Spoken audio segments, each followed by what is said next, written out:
We are live. Welcome to Tokyo Tonight. This is Hiko Simon. It's good to see that we've got Mr. Cordy Chap having a very very late dinner. We've got Quint Rankid, who didn't see my link go out 2 minutes ago on Twitter, which is a bit of a worry, but it seems to be there. So yes, I did send it out last minute. Apologies for that.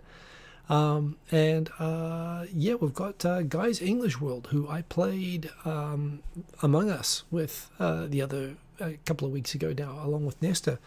And good to see you there in the comments. Good to have you here. And it's kind of cool. I've been following you on Instagram and whatnot. And you've got a YouTube channel as well, don't you? So it looks like we've got the Antipodean contingent present. Good to see. Indeed, we've got Sergeant Bilko from Sweden. Good to see you here. I've just realized the overlay with the little thumbnail is actually quite over like a quarter of my face. I want to get rid of that. If I play with the settings, it's probably going to mess up the stream, but yeah, I really want to change that. I'm probably going to change that, but I'm going to do that later. Anyway, let's I've removed the tripod link, the tripod from the web camera. So yes, now it's just fixed to the screen, so I've got to move the whole screen to move the webcam. But yes. Anyway, more comments, more people joining. Lucy. First time I've noticed a handle name called Lucy in the chat. Although obviously, very discerning taste. Believe me, I take everything I can get at this point. So good to have you in the chat, Lucy, and welcome to 2021. We've got Dan H. It's been a while indeed. Good to see you. Accent, Leesdale. Good to see everybody. Happy 2021. Aren't you glad it's 2021? I mean.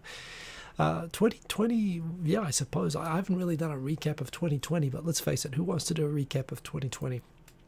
It was an interesting year. I think in terms of the working from home, I'm very fortunate. I've got a job that I can work remotely. I know a lot of people don't, and it's been super disruptive to those people, but for those that can, I think it's really actually... I think long term, a lot of the benefits, the slowing down of like factories and production, and the increased need for remote working, I think is actually going to promote those technologies that we were sort of waiting for, but they were sort of getting held up because, frankly, incumbent technology, it was just easier to not change. There wasn't really the impetus to push forward and to innovate in those sort of areas, which I think we got in 2020. And I think the result is that we're going to see a lot of benefits, I think, come out. I mean, and not just in terms of the way that we work and the way that we live and the ability to work remotely, but also things like, for example, the way that we've developed these vaccines, and not just the fact that we did it recklessly and super fast, but the fact that we've used artificial intelligence and machine learning to be able to model and come up with different approaches to come up with the vaccines for this sooner is going to produce innovations which are going to be transferable to other things. I mean, cancer treatments, to other viruses. I think in the end of the day, it's one of those things. If it doesn't kill you, which it still could, I suppose, it'll make you stronger. But I think, while sure it was a tough year, and we're certainly nowhere near out of the woods. In fact, things are actually worse than ever as we enter 2021. I'm about to talk about that. I think at the same time, it's kind of forced us to get better at a lot of things, and I think it's going to produce a lot of benefits. And let's face it, I mean, there's throughout history, it's always been that plagues and things like this have resulted in things like improvements in in medicine, in sanitation, in technology, and so on. There's always you'd always, I suppose, wish you'd never had the plagues in the first place. But it's a legitimate question: would we still be living in caves if we had never had to actually deal with this sort of adversity? And I'm optimistic that this is going to feed into the super rush of technology and improvements that are happening, and it's really definitely happening in Japan. And I'm going to go into that today. But who else we got here in the comments? Go crazy, because Simon, change it all. Thomas H had a comment which was retracted, but that's okay. Thomas H, it's good to know that you're there in the comments. Appreciate that, and welcome back indeed to Dan. Mogberry Pie, how's it? Nice to see our local Japanese South African in the comments. Excellent to see you.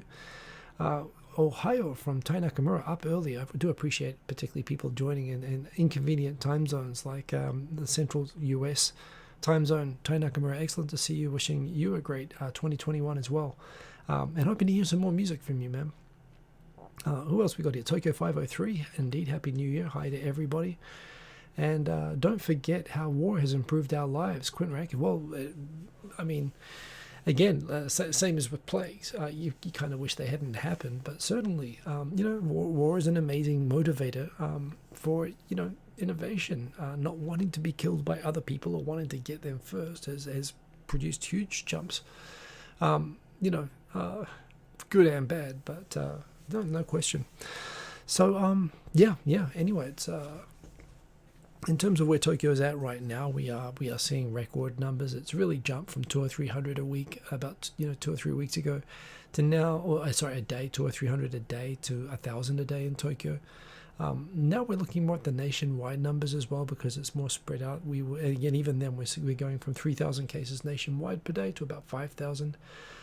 So the numbers are becoming to be comparable with North American and European numbers. I think in the UK they're having 50,000 a day, but the numbers multiply quickly, and the judgment is that with Tokyo, the way that it's judged, I mean, on the one hand, the numbers have increased so rapidly, it's starting to look like one of those exponential curves, and there is the concern that this could be part of the start of an explosion, an explosive growth like we've so far avoided in Japan. The other way of looking at it is that a lot of people who were planning to go to their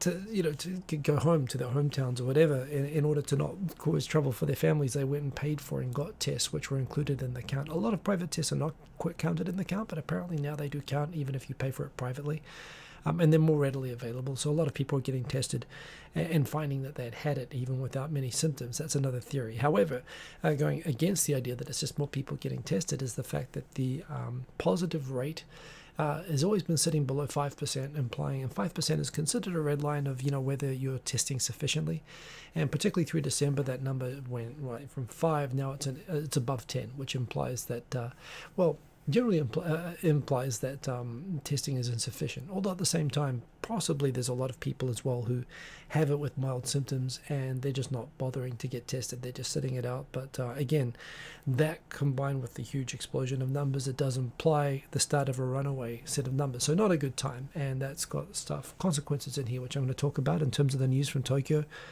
this week. But good to see Custos, another username that I don't recognize. Would have to be mad to take that rushed vaccine. The Australian one had HIV in it. That is an odd thing. So the Australian one, I believe, produced positive test results on HIV. I don't know that it actually had HIV in it, but good to have a new username there in the comments. J-Mac, good evening. Better to show up late than never. No worries. We're still just warming up here. Good to have you. Black Tengu, good to see another username I don't recognize, and always great to see new names there in the chat. Welcome. Don't see Japan opening up to foreign tourists until the autumn. Well, that's the thing. Naturally, I'm the same. I don't see it that way. Except right now, of course, the country is still kind of gunning for that goal of midsummer, i.e. the Olympics, of getting everything open for that. And it seems a ridiculous dream at the moment. To be able to go for that, the state that things are in Tokyo. Again, be talking about that in the topics, but yes, indeed. Lucy has a question. Do I think that there will be a second state of emergency declared? Yes, I think there will. Well, at the moment, again, one of the topics for tonight, that Tokyo has been asking for a state of emergency to be declared. The thing is, the state of emergency in Japan is really a toothless measure. It doesn't really give particular powers to prefectures to do anything. For example, there's no powers that allow anyone, central government or local governments, to do actual lockdowns. They can only do sort of requests without penalties at the moment. So the government is actually working on a law that's actually going to give powers to allow actual enforced lockdowns with penalties.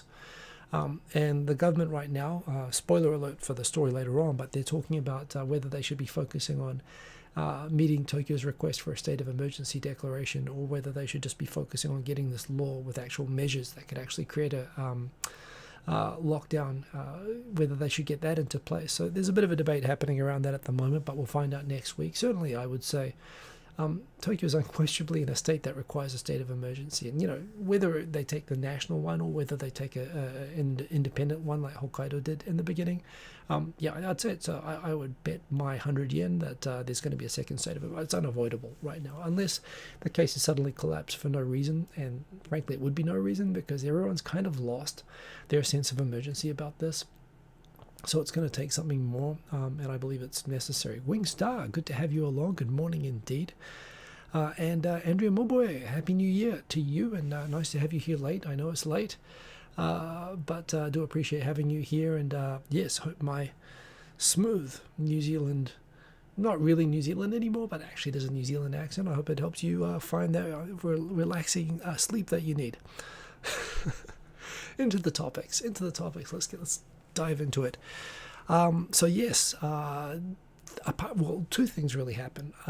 Actually, before Tokyo was really going crazy, everyone started freaking out about the new variant of COVID-19 that was in the UK and South Africa, it seems, but it's already everywhere. I mean, it's to say this is a UK problem, it's already all over Europe and America and so on. And frankly, they've already had cases and community spread in Australia, I think, and here in Japan. So yeah, but regardless, Japan did decide to close its borders to basically everybody. This is disruptive. I know people that are planning to move to Japan in January, and it looked like they could do that. They had work visas and everything sorted out, and it looks like for now it's only going to be for January, but again, I don't see how the situation's going to change or improve before the end of it. So apart from short-term business trips between Japan and China, Hong Kong, Macau, Korea, Taiwan, Thailand, Vietnam, Singapore, Brunei, Australia, and New Zealand, short-term business trips, apart from that, you will only be allowed back into Japan if you are Japanese, or in contrast to the earlier travel ban, if you are a foreigner with Japan residence. So that's a slight improvement. Before, of course, there were tens of thousands of foreigners trapped outside of Japan, Japanese residents who were trapped. Yes, the forbidden emoji, it is still forbidden. That's the algorithm. I didn't do that, but yes, Andrea, my boy, it still works. Odie Boom, Odie Boom, that's a good username. Odie Junior, boom, good to see you. Death rate in Tokyo is super low. Well, when I say low, in terms of as a percentage, it is something like 10 to 14 people per day at the moment, amidst about 5,000 cases. So it's low. The treatment is so far still coping, but again, this is another concern that they're running out of both beds to have serious cases be kept in hospital, and more importantly, staff to look after those beds, because it requires 24-hour attention and nursing by multiple people, and the hospitals do not have the resources for that at the moment. So yeah, Shubus. Mo Butter is more better. Good to have you, the Panama representative here, and Tokyo Model Detective. Good to have you in the chat, and happy New Year to everybody rocking in. Good to see you all. So it's another travel ban, I suppose. Where I would love to be in New Zealand. That was the original plan, to be in New Zealand right now, but I'm not, and that's okay. I'm hoping I'll make it there next year. I'm hoping to make it to Australia maybe late this year, but we'll see. But certainly not expecting to go anywhere, and if you're planning to come to Japan, it's not really going to work for the time being. They're saying January, but I don't see anything improving by the end of January. So yeah, let me disconnect the old keyboard. Panama's in full lockdown as well. I'm sorry to hear that kind of sucks. Andrea Mulway, Gladys and her people were so bloody relaxed. The people from New South Wales came to Victoria and spread COVID again. Yes, my mum is actually down in Victoria from Queensland for Christmas, and they've just announced that they're locking down Victoria. So she is trying to scramble to get back up to Queensland, but it looks like she's not going to be able to do that, and she'll have to isolate and test and everything on the way back, which it was a risk that she knew that she was taking going down to Victoria for Christmas. But yes, that is, mum is from Victoria. That's why she went down there. But yes, I heard about that. I mean, well, it is what it is. And in the end of the day, people are people. But yes, anyway, I got this. It's awesome. Let me put this into the frame so it fits. This is a 110% size. It's got the 10% are these extra media key buttons over here. It's a Varmilo mechanical keyboard where I customize every part of it from the... It's kind of funny. That looks blue on my webcam, but actually this is purple. Why is that color coming out funny? It's odd. Purple bottom, blue top, crazy keys, which I designed the layout of every single key myself on top. It's got an RGB with purple lights. I should have got white ones, but I just wanted to show off that it was customized. And I got silent cherry MX pink, or they call them silent reds, for the switches, and it has dampening inside. It is heavy. It is beautiful. It just feels like. People describe this. If you look at reviews of Varmilo keyboards, people talk about particularly the electrocapacitive keys, which are a special key that this company makes. They describe it as like typing through butter, and it is. As a fan of butter, I have to say, this is. I feel like I always have a supply with this keyboard because it's really nice to type on. It feels very, very nice. This is a Japanese layout, which I actually don't recommend. It might sound like nerd cool to be like used to the Japanese layout of keyboards, but don't get hooked. The only key that you really need with a Japanese layout is this fellow over here. It's got a bunch of these keys which nobody uses here, but this one is really, really important. And I just got used to the layout of like the @ key being like over here and the colon being in a different place. But my muscle memory is just too tapped in, and I get so frustrated on Western keyboards. But if you want Western keyboards, then you can get one of these wireless. You can get so many more choices for keyboards. But this company, I love them because, one, you don't have to actually build it. They build it for you, and they do Japanese layouts. It's a Chinese company. But I gotta say, this is like some real artisan level stuff. I mean, that's what this is. You pay artisan prices for it. But in Shenzhen, they're doing like stuff which you can't do in Japan anymore. Like people love attention to detail, but it's just too expensive, and all the parts and the labor and everything would just be so ridiculous to do this in Japan. People do this as a hobby. They buy all the parts and they assemble it and they solder the switches onto the keyboard and stuff like that. But yeah, I'm just gonna keep that in shot. But yeah. I didn't want to solder. I didn't want to take the risk of buying hundreds of dollars of parts and finding out that and screwing it up through incompetence on my own part. So yeah, they let you customize every single aspect of it, and it's just a beautiful, beautiful thing. And I'm really happy that I got this. So I got this. I'm super stoked with it. In fact, if they get a wireless version in Japanese layout, I'm going to buy another one, no doubt, probably with different switches just for the fun. Yeah, this is super cool. This is actually super, super, super cool. So, yes, indeed. There's been no announcement yet, says Andrea Moboy, that Victoria will lock down again to Queensland or vice versa. Andrea, well, apparently the situation for my parents is, or for my mother, is that she will need to isolate, I think, going back. So I don't think they're banning, but they're putting in restrictions, which will make it a pain, which is why people are scrambling to get to reschedule their flights back to Queensland, which is why it's impossible to reschedule the flights. So that is the situation there. Andrew Moboy, you would choose shades or pinks, reds, and purples for your custom keyboard if you chose to. Oh, you mean for the keys, or yeah? I thought you meant the switches, but if you mean the keycaps, the keycaps, if you use normal layout, you can buy them on Amazon and switch them on any keyboard just about. But yeah, on Varmilo, again, they let you choose the keys and go in. You can design your own keyboard and they'll make it for you, and it will be beautiful, but it'll be kind of expensive, but it'll be pretty good if you ask me. So yeah, that was the ACK key, Tokyo Model Detective. I assume you're laughing because you know what I'm talking about. It's super frustrating when you want to hit the ACK key and you're hitting the wrong key, which happens to me like within 10 seconds basically of typing on a US keyboard, which is really limiting. It's limiting for software. It means when I'm traveling overseas I can't buy electronic stuff. So but I do love this keyboard. So yeah, that's a show, and I've been super stoked about that. I actually made my first edited video I've made in probably years.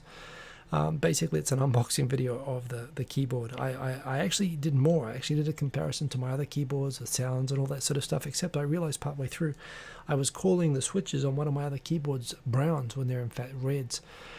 And given the mistake, and editing that out made it actually a watchable 6-minute video instead of a 20-minute video, I shortened it. Maybe I'll do a proper actual sound comparison and test, given that I've got blue switches, red switches, and silent reds over here. I've got a pretty good range for the comparison, but yeah. Anyway, it's fun to make an edited video for the first time in a while. Teha Types. That's like the most famous one. He's a person who makes them. There's actually a channel that I've found called Tai Keyboards. I think Tai Keys, who's an Australian who makes keyboards as well. I actually went down a rabbit hole with those. In fact, on this video, I actually put in the comments a bunch of the channels that I watched to go down the rabbit hole.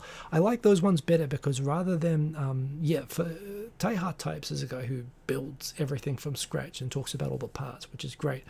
But what I like about the THIS Keys and the Switch, and there's a couple of other channels that I recommended, is that they actually review a whole bunch of different boards and options. They show you where you can find the stuff and they review them, and I found that really fun as well. So yeah, it was a fun rabbit hole. Definitely cost money, but yeah, for me, I'm working 10 hours a day from home. I want to have a comfortable keyboard, and it's kind of cool. So yeah, I'm super stoked with that. Tech Art 2, excellent to see you there in the comments.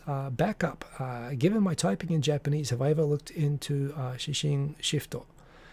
In fact, Shinshi Shift. So that's, is that the one with the keys? No, I have not. I already feel bad that I'm using a layout that's inconvenient enough without going into more specialized. The idea of typing in kana as well, yeah, good for speed, but again, that would be a step way too far. I mean, I still type in English half the time at least. So yeah, that's a little bit too maniac for me backup, but I think I've heard of what you're talking about. Stephen, the apostrophe key makes me want to refuse to ever convert to a Japanese keyboard. Well, it's the thing. If you convert to it, you're stuck with it. It's like using a software, like, for example, video editing software. You know, changing video editing software is so frustrating because the layouts are different, and it just means that you can't move intuitively anymore, and keyboards are like that as well. So yeah, I don't recommend switching, especially if you're on a widely adopted keyboard format. Andrew Mulboy, India cricketers currently the talk of the town that they don't want to isolate, so the cricket test may not happen, the SCG. Oh, that's sucks. Well, I mean, that is what it is. If they just don't want to isolate, then I guess they won't be able to play. But I miss cricket. That'd be nice. A Lego block design would look nice. Some people have commented this looks like that this looks a bit Lego-y, which I suppose it does. The other description was it looks like a couple of Pokemon. In fact, I was given 2 Pokemon designs that indeed it does share a color scheme with. In fact, I think it was Mudkip, something like that. Anyway, it's I'm not a Pokemon person, but I looked it up, and it seemed to be accurate.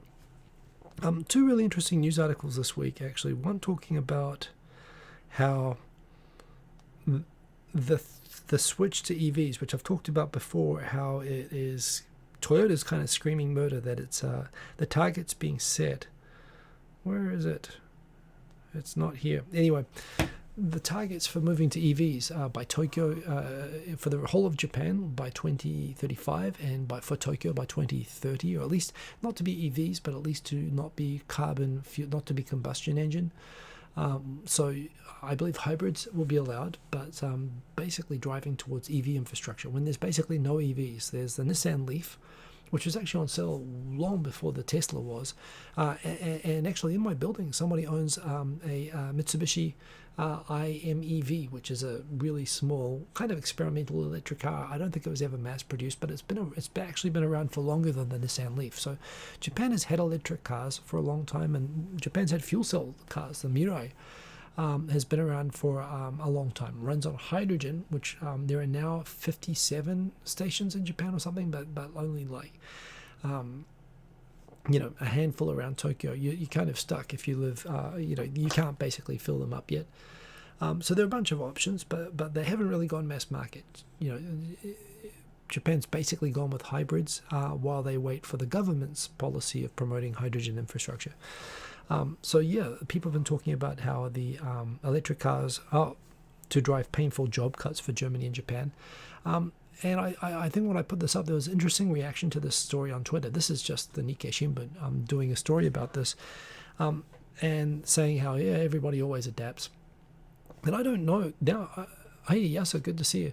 And the J-Vlog, excellent to see you. I don't doubt that Japan and Germany will adapt to EVs, and they'll probably adapt very well to them. But I still think it's a legitimate point that it's going to be extremely disruptive. I mean, it's disruptive. This is what disruption is. And it's not just disruptive to the way that those companies put together cars. The thing is, for most German and Japanese cars, yes, they probably did start out Hondas and Toyotas. They did start out with people at Honda making most of the parts and assembling them all themselves.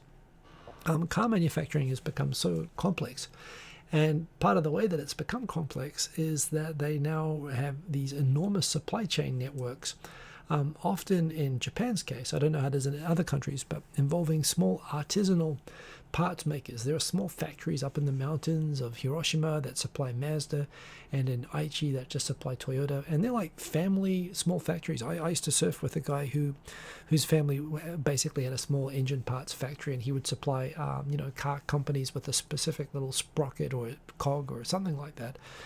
And there are thousands of small companies and businesses in Japan that are just basically that are the best in the world at making this sprocket, or just best at making the part that they make.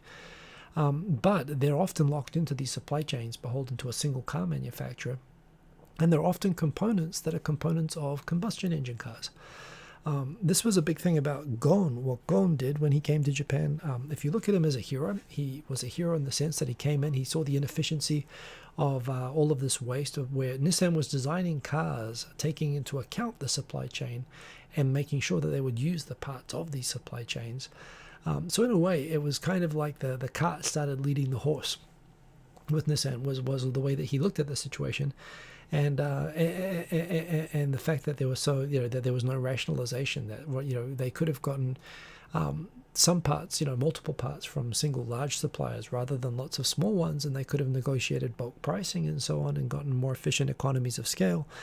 And so basically, Gon's big revolution, Sony did a similar thing, by the way, when it went under US leadership, was they looked at the supply chains, and they went and said, all of this inefficiency of all these old artisans and all these mum and pop little factories in your supply chains, get rid of them and only deal with big places that can handle scale. And this is what Nissan did. They cut off hundreds of suppliers, and this is partly why Nissan was economically successful and turned around, and it's also partly why people still, in spite of him, the way that he turned around Nissan, people inside Nissan and people outside of Nissan who are dependent on Nissan hate Gon.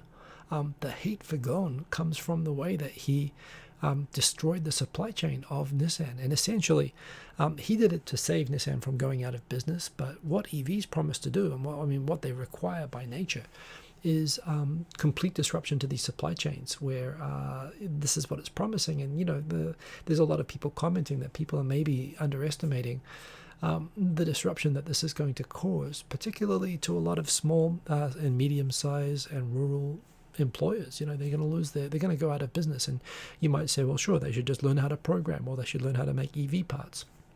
One of the great things about EV parts, which Tesla is showing everybody, is that they require fewer parts. And they're completely different parts. They're actually components which are more often found in things like mobile phones rather than in engines and whatever. So it's not easy to get an engine maker to retool to making iPhone batteries. We're a carburetor maker, to make a sort of electronic components. All of a sudden, it's a big change. The whole economy is going to go through this, and it's kind of inevitable. But it's going to be painful for a lot of parts of Japan actually having this fall apart. And now that it's being accelerated, I think it's a good thing, but it certainly is a problem for the wider economy and for the government to consider what to do about these places that are going to be disrupted as a result of that. One way that can be dealt with is this example.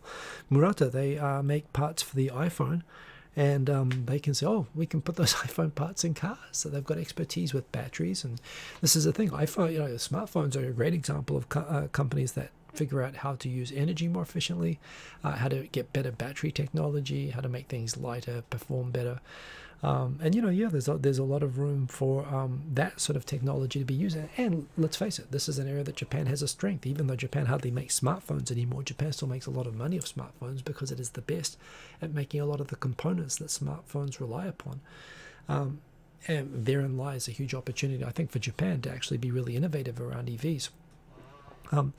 So there's opportunity at the same time, of course. It's just as with every disruption, but it's definitely going to be really, really influential in Japan. I'm glad that they are pulling the trigger on this in the end of the day. I want Japan, this is something Japan should be good at.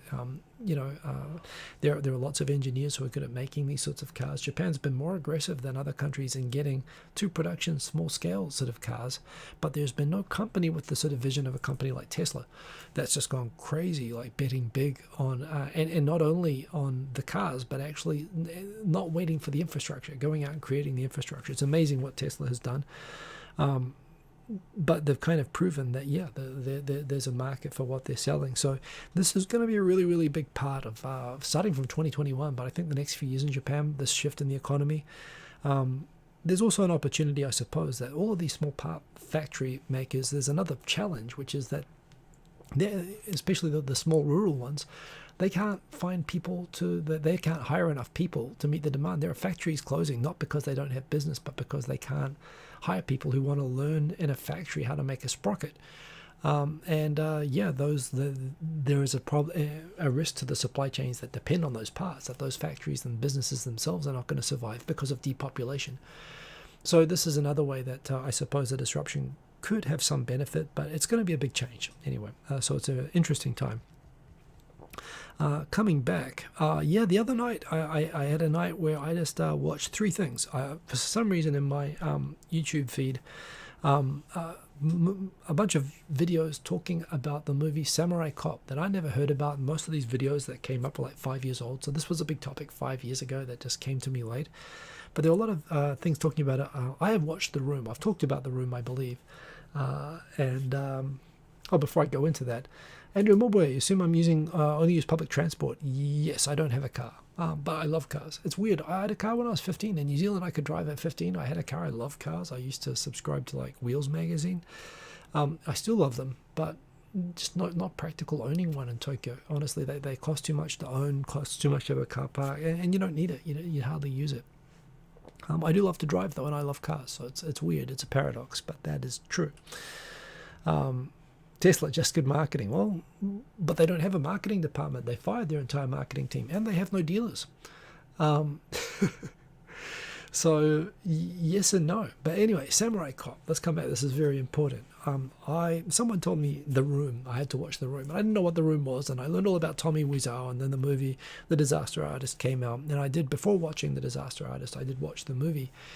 And what I loved about the pure joy of watching The Room is you can, any 10 seconds, you can stop and pause and just reflect on what's happened in the last few seconds.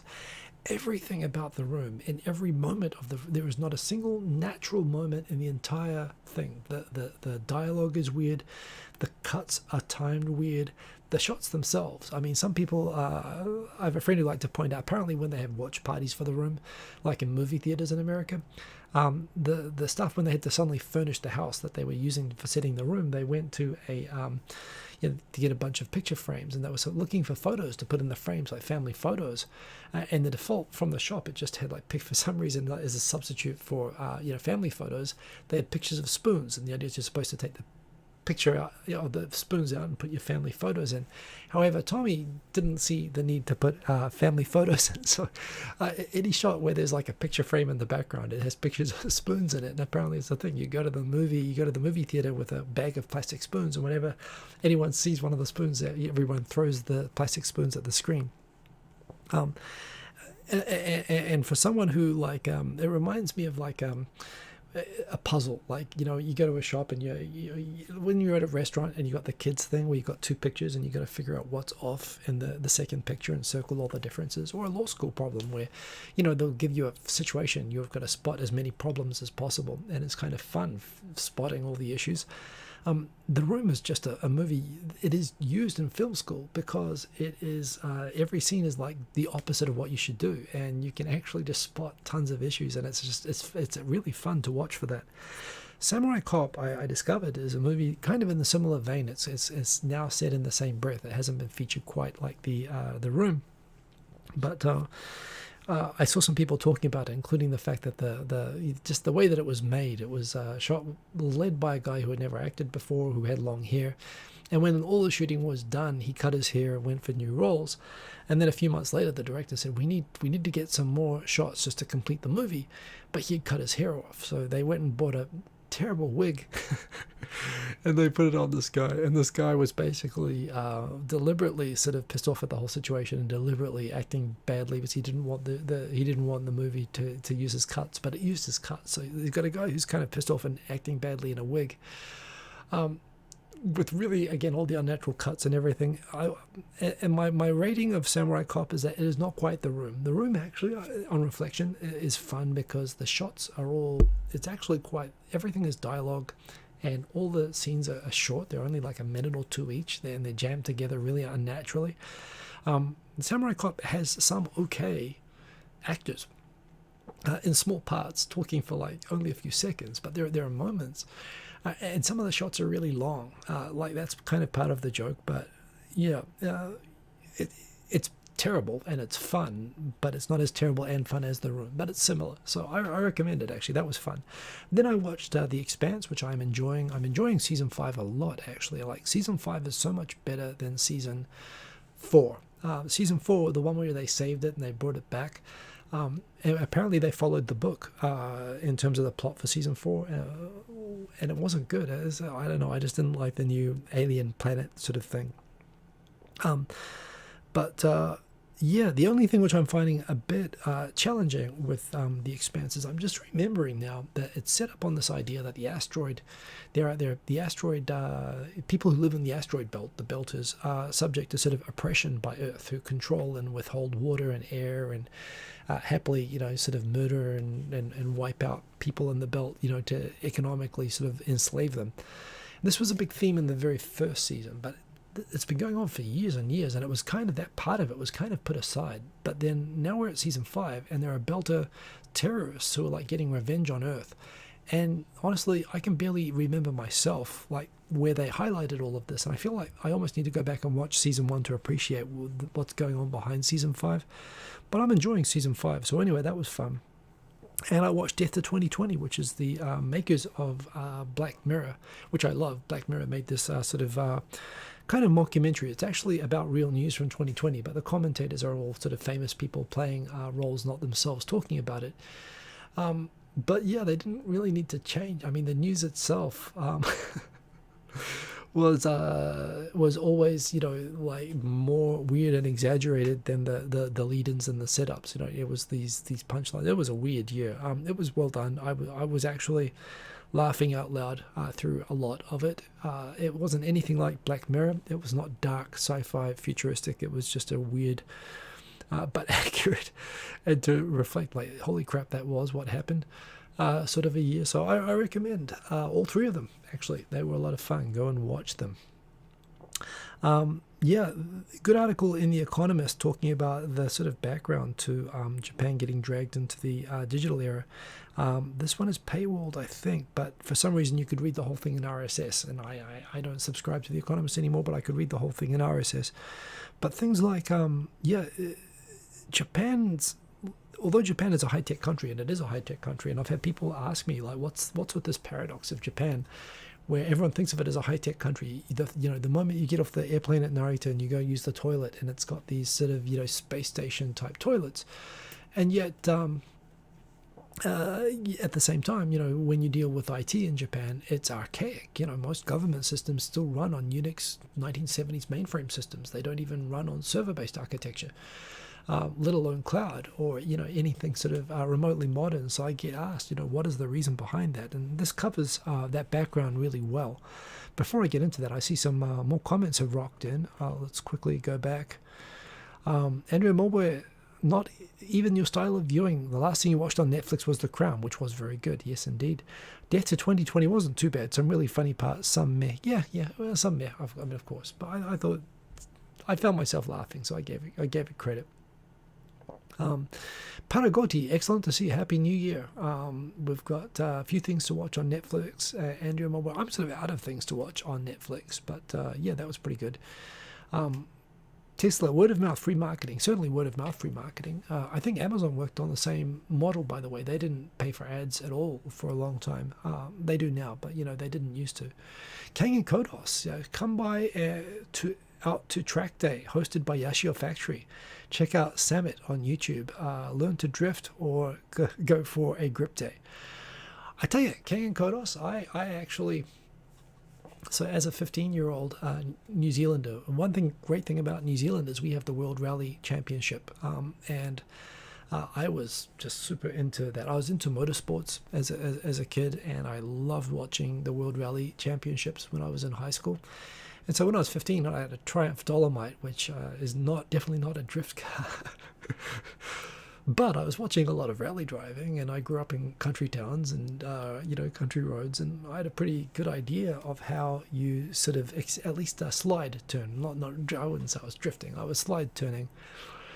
And and being 15 years old and allowed to drive, which is a terrible mistake that New Zealand used to make that it corrected. I think they raised the driving age, and I'm for that. But I remember I was in front of my high school in my crappy car, and it was a really rainy day, and there was the road was concrete, but it was kind of wet.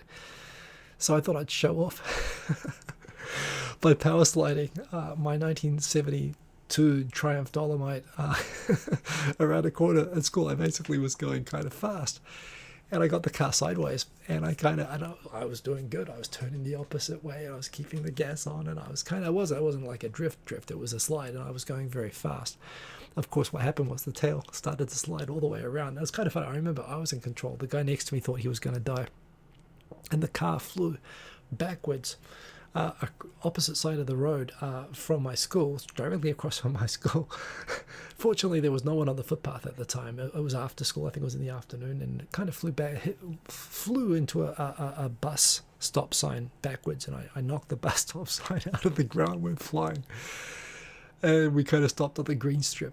And we were both a little bit in shock. And then an old lady came up and knocked on my window and said, "You were going too fast." And she told me off. And I said, "Yeah, I'm sorry." But yes, believe me, I would love to check out Drift Day. And I would love to have a go at it myself, actually. I mean, the idea that the old handbrake turns and starts is something in New Zealand when you're a kid and you got a car. Geez, of course, that's what you do. I'm sure people do it actually way more seriously now. In New Zealand, we had Sylvias like before anyone else, because New Zealand was one of the first countries to allow used Japanese car imports, like way back in the 1980s. In fact, I have an uncle who was one of the first people ever to bring out imported used Japanese cars. He just figured out that it was possible to do. When New Zealand shut down what little car manufacturing we had, and we became totally open, you could do that. So, yeah, like in the early 90s, we had second-hand 1980s Japanese cars flood into New Zealand, like way ahead of Australia. You go to Australia and it was all just Fords and Holdens. So yeah, we had that, and I had friends, Chinese friends in New Zealand, who would buy and mod these Japanese cars in the 1990s at university. And I tell you, I've driven a GTS Turbo. That was like crazy. I've driven a couple of MR2s, including one with a massive pump right beside the head, basically right beside your head. So when you press down on the accelerator, you hear this massive air pump kicking in. It's like, and then it makes this pop sound, and the car lurches forward. Yeah, so I had a lot of fun with that. So yeah, Kang and Kodos, everything you're talking about, I actually enjoy watching those sort of things, and I would love to go up for a track day one day. So yeah, I know where you're coming from. That was a big sidetrack. But Darcy Ellison, nice to see another username in there in the comments. You went to watch The Room, and they gave away spoons with the tickets. It was great. I would love to do that. I'd love to watch The Room in a movie theater where everyone had spoons. So yeah, that's pretty cool. What else have we got here? High tech is so funny. Well, that's what I'm coming back to. Indeed, Rebel. Yes. It was pretty awkward crashing in front of my school. I had to reinforce the handbrake. Yeah. I had stories with that old Dolomite. One day the brakes all stopped working. Apparently it just lost all of the accent. Yeah, you know the car. It was a great car. It had a bent chassis from a head-on crash, which meant if I ever let go of the steering wheel, it would veer into oncoming traffic.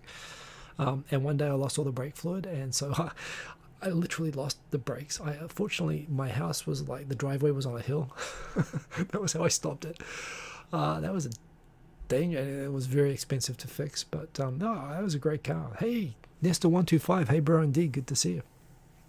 Anyway, coming back on track. So Japan, I talked in the beginning about like how 2020's kind of sucked, but it has forced the issue with a lot of things. Like, for example, as they talk about here in The Economist, apart from the fact that in countries like Iceland, 80% of government interactions can be done online. In Japan, 7.3%.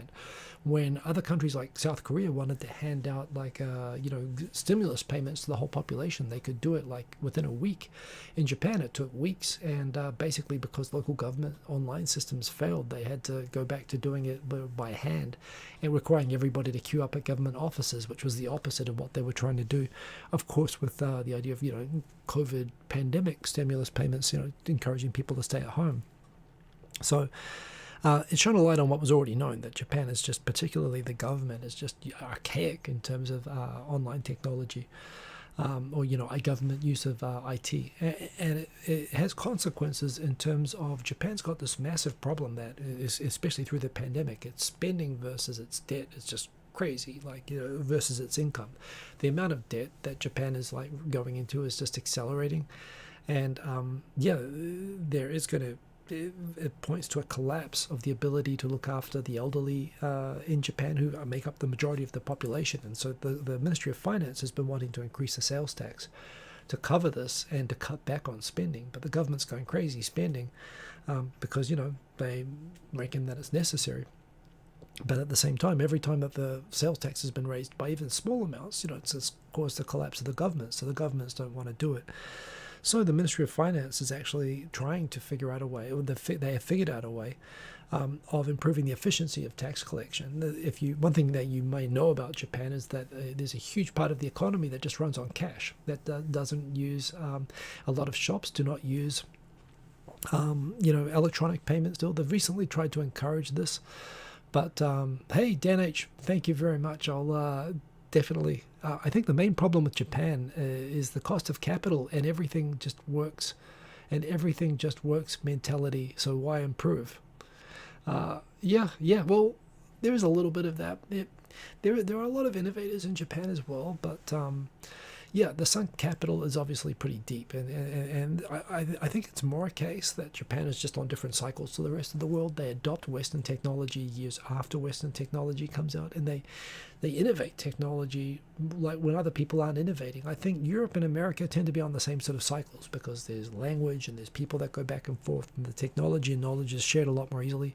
Stuff tends to develop in more isolation, and so there's a lag converting, and there's a benefit to the isolation in terms of innovation to some extent. But I agree. I think at the moment there's a lot of sunk cost, which has slowed down innovation. This is exactly the discussion that with what's happening with the car industry right now. Similar with IT. I mean, again, the model for Japanese government IT is that they used to pay IBM, Fujitsu, NEC, Hitachi to come and build them these massive mainframes, their HAL computers in the 1970s to run certain systems like the pension system or the patent system, all these central government systems. And then after it was built, realizing that these were basically massive dedicated machines, they just basically employed either the companies or the people from those companies would join government as the CIOs. And they would just, this would be like the only technology that they knew. This is basically like, buying a car that's like one of those weird old French cars that has unique parts for everything. And this is just an engineer who only knows how to work on that car. And they made them in charge of government IT for those departments.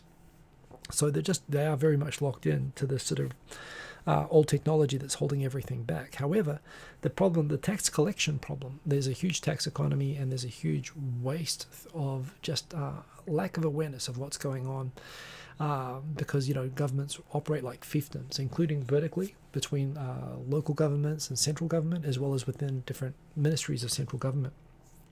So the Ministry of Finance is sponsoring two ways to get around this. One is that they are launching, I've got an itchy nose all of a sudden, sorry.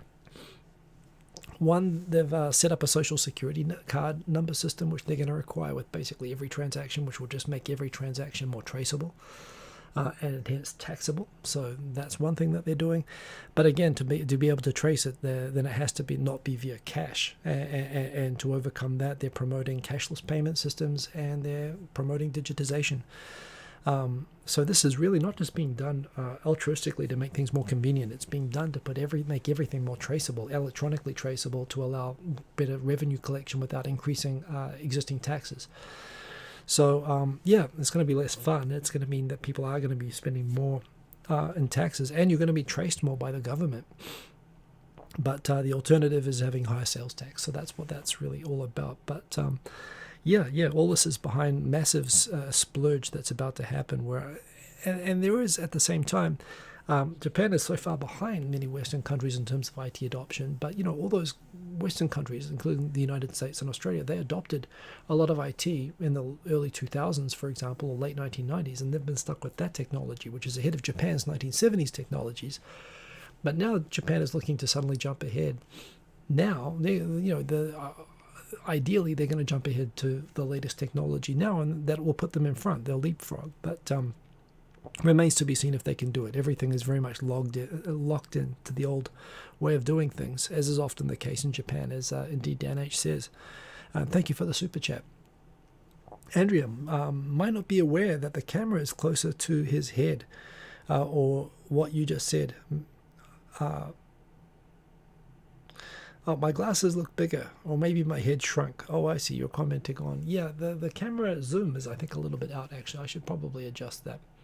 Anyway, yeah, they look bigger than usual. I can take them off, actually. But yeah, Quinn Rankin, you've heard that some of the resistance to cashless are natural disasters when networks of all kinds go down. Has this been considered? I think that has some validity, but I don't think that I think that's probably overstated to say that would be part of the resistance overall to cashless, particularly when you think about how things like chip-based payments, Felica, Suica has taken off. I mean, I try to avoid using cash, particularly with the 8% sales tax. It just made it so inconvenient with all the 1 yen coins and everything. It's just easier to tap. In fact, I avoid using shops that don't allow electronic payments, so I don't think it's really valid. I don't. Natural disasters happen, but they happen like, a significant natural disaster which would actually disrupt the local economy like that, like the ability to pay for things. Pardon me, that would happen about like once every 20 years. So, the idea that you'd suffer every day for 20 more years in between those doesn't really make sense to me. But, I could understand that being used. Hey, Theodore Sharp, what's up? Happy New Year. Good to see you there in the chat. And Andrew Mulboy, damn right we look smarter. Dan H, I don't know. Oh, typo. That's why it didn't flash up there. One thing I find really disturbing about the trade deal with Japan and the UK is that a weak digital privacy by agreeing with weaker Japan privacy laws. Not true. Oh, so this is part of my daily job. Japan has a different law to GDPR, but Japan actually has much stronger consent requirements. Japan's privacy law is much more focused on consent and transparency. For example, under GDPR, while you have to disclose, while you do have to obtain consent, the same as Japan, you don't actually have to name all the companies that you'll share your data with. So the privacy policy, so if you look at any global company's privacy policy online, and I've written a couple of these myself, the global ones will say, hey, we will take your data and we will use it we will use your address information for sending you newsletters. We may share this information with certain marketing companies, whatever. Japanese privacy policies actually at least technically compliant ones need to actually say that we will share your information with Dentsu and with NEC and with such and such. You actually have to name the companies that you'll share it with. Where Japanese, so in terms of consent and in terms of transparency, Japanese privacy law is actually, if anything, stronger than the UK's. Where it is weaker is penalties. Japanese privacy law is not as coercive if you violate it. You can be named and warned, and progressing stages that can lead up to penalties. But the idea of the sort of massive data privacy or mishandling of data fines that you have in Europe, and I presume in the UK because they adopted compliant laws with Europe, those are less. So penalties are less. But in terms of the regime for controlling data, Japan actually has much higher sensitivity to abuse of personal data, I think, than the UK or America does, just because Japan has a long history of abuse of personal data by Yakuza And going back to that, the idea, remember people used to get investigated before marriages to see if they had, for their family trees, to see if they had Yakuza or lower class Edo period people in their family, or, stuff like that. This is sort of, people would investigate to find if there are Koreans in your family or anything that could obstruct access to credit. And people who were in these discriminated groups would be then targeted by loan sharks, based on these databases, which were outlawed in the 1980s and 90s because of the abuse that was happening around them. So there's a lot of sensitivity to and awareness of how personal information can be misused in Japan, and I think that the laws here reflect that. So they are different. They're not the same as GDPR. They took a different approach, but in terms of their requirements, they're actually in some way stricter. They actually exceed. If you have a GDPR compliant privacy policy, that works for Japan, but if you want to work in Japan, you actually need to add more stuff to it. So anyway, and that's what I do. I add that little paragraph sometimes when someone's going to do something and say, hey, does my privacy policy work? Is this okay for Japan? And I say, no, Japan's tougher than Europe. You need to add some stuff. So, yeah. Anyway, so kicking and screaming into the digital era. What else have we got? Oh, yeah, so speaking of drifting, the Prime Minister Suga said in Parliament when he was being criticized for why are we handing out payment encouraging people to travel and eat at the same time as we're trying to tell people to stay at home and not travel and not go out and eat. And he said, well, we have a policy of both putting on the brakes and pressing down on the accelerator at the same time.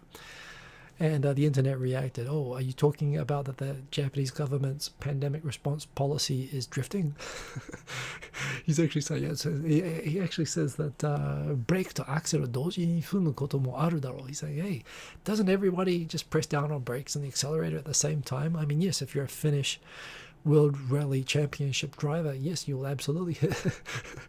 So that's what the Finnish drivers used to do. They'd crash the gears. They wouldn't use the clutch, and they would left foot brake while hitting on the accelerator at the same time.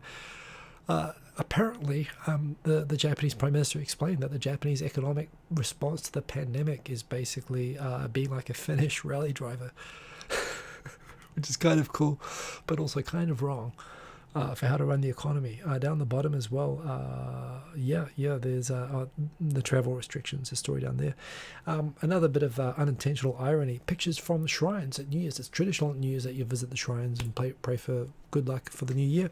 A lot of people going and saying that they were cramming into these shrines in their thousands in spite of being asked to stay at home, saying that they were praying for an end to pandemic clusters. I hope that they dropped in a good amount of money into the shrine, because they're going to need all the divine support that they can get to avoid catching. I hope that these turn into super spreader events. I mean, look, on the other hand, people don't talk very much and they're all wearing masks, so that's good.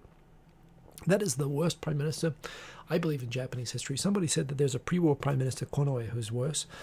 This guy, Yoshiro Mori, who's in charge of the Olympics, being asked, hey, Tokyo, out of control, surely, can we really do the Olympics? And he said, we have no choice now. It's impossible for us not to have it, even if there's no people that show up. We Japanese people, we're used to overcoming adversity, and we're going to show it in this Olympics. Basically, he's declaring that, yeah, we're going to hold the Olympics, even if I have to kill everybody in Japan to do it. And everyone was very, very impressed and happy about that, as you can imagine. He's a maniac, and it'd be lovely to have the Olympic. I'm fine with it. There's more important things. I always said the Fukushima rebuilding was actually way more important. The Northeast Japan was way more important than the Olympics, and it was a vanity project of the former governor. But fine, nice to have them. Looking forward to them. But again, doesn't really seem like a good idea. Final one, second to final one, third to final one. Okay, I'm up on time. I'm going to scramble through here. Hokkaido, the idea of a $7 billion tunnel which you can actually drive from Aomori to Hokkaido. Hokkaido is the only main island of Japan that is connected by train but not by roads. So you can only get freight over to Hokkaido by train or by air. You can't drive over there. which is kind of funny. I mean, it means that Hokkaido is a little bit like West Australia within Japan. It's actually physically isolated from the rest of Japan to a certain extent, and that has puts restrictions on the economy there and the growth of Hokkaido. Kind of also makes it kind of independent and kind of cool. But yeah, there's been talk for a long time about building an undersea tunnel that you could drive through, like the Channel Tunnel.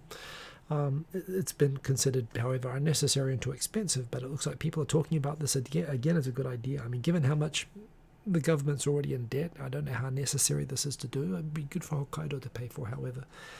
It'd be kind of cool. I must admit, it'd be really cool to be able to drive to Sapporo from Tokyo, like to do that as a trip, to spend a couple of days, go up the coast would be super cool. I would like to do that, but yeah, it's really hard to build. If you ever watch documentaries about how they built the train tunnel that connects Aomori and Hakodate, apparently it's super rocky and hard to drill through, and it's deep.